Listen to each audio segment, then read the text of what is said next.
Well, Syrians who fled the civil war spread out across the world. Many are now flooding the streets of their adopted countries to celebrate the sudden and stunning end to the Assad family's rule. That includes here in Germany, where the government has voiced its solidarity with the diaspora. It's also announced that it's freezing all new asylum applications from Syria. On the day Assad's rule ended, Berlin felt like a giant party.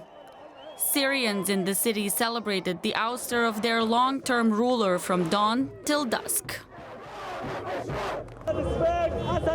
Assad is gone, finally. We've been dreaming about this for so long. Germany's chancellor welcomed the events with caution. Today we stand with all Syrians who are full of hope for a free, just and safe Syria.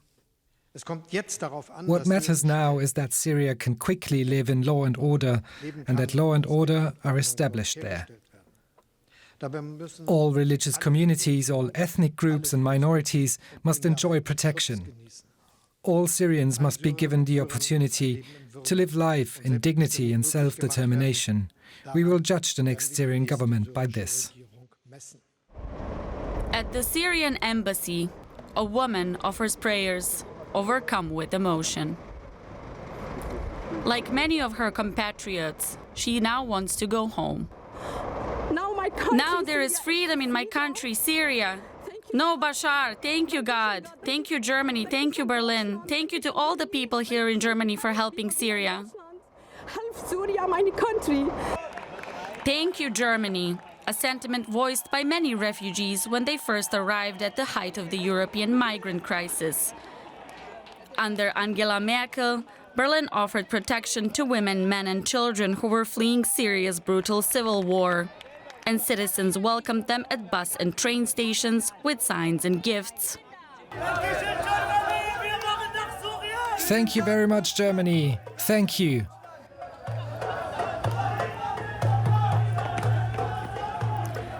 Many Syrians still remember the day of the so-called German welcome culture fondly.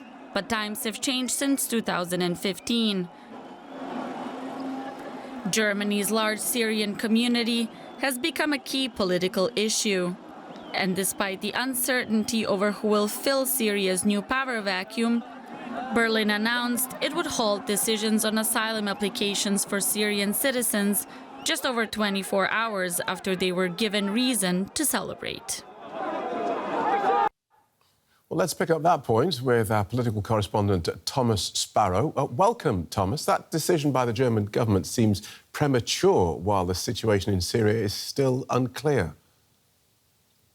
Well, some have indeed criticised it as being premature, but it's precisely because of the situation that is unclear, precisely because there is no clarity on the ground, that the German government decided to halt those asylum applications.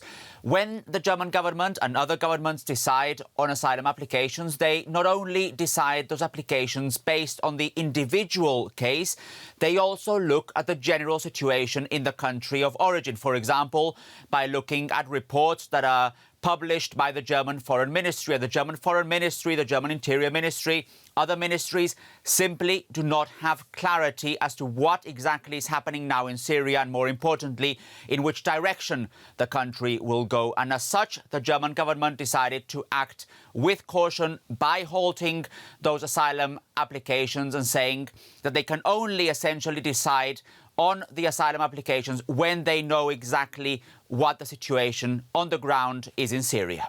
OK, so just to be clear, if your application has already gone in and was being processed, everything has now stopped? Yes, it is basically like a pause button, if you will, and that essentially means that around 47,000 applications from Syrian nationals currently in Germany will be affected by this halt. Now, you can think that that is a big number. Some have said that it's a relatively small number if you think that overall there are just under 1 million Syrian nationals here in Germany. But it's still 47,000 applications that are essentially now being halted in Germany. There are some who view this decision positively to halt these applications. But as I also stressed earlier, there has also been criticism by those who believe that this is happening too prematurely. The country, Germany, of course, is gearing up for the possibility of an election in February. Migration has been a massive issue. Is regime change in Syria likely to change the size of that issue here in Germany? I very much believe that it is already changing the size of that debate here in Germany, because when you think not only about this current decision when it comes to halt asylum applications, but in general the overall topic of migration and moreover the topic of political change in Syria, all these issues are already part of the political debate here in the country as different political parties gear up for those elections that are going to happen in February next year. So basically, each political party is already positioning itself accordingly when it comes to regime change in Syria, when it comes to the migration debate in general, when it comes to halting these applications. So you've seen, for example, politicians from the conservative side of the political spectrum saying that the German government should even consider encouraging Syrians to return to their homeland. But on the other side of the political spectrum, from parties like the Social Democrats or the Greens, they are basically saying that this is too early for such a political debate right now here in the country. But overall, we can definitely say that these issues that are happening in Syria and in the broader region are already affecting the political debate here in the country as political parties gear up for those very important elections in February. Quick word then about other EU countries who have also announced changes to their policies towards asylum, towards Syrian refugees and asylum seekers. Is the EU in Brussels responding to this? Briefly, if you wouldn't mind, Thomas.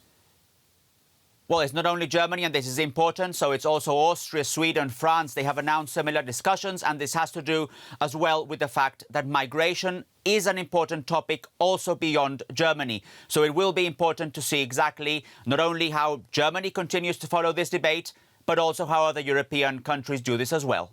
Thank you so much, DW political correspondent Thomas Sparrow.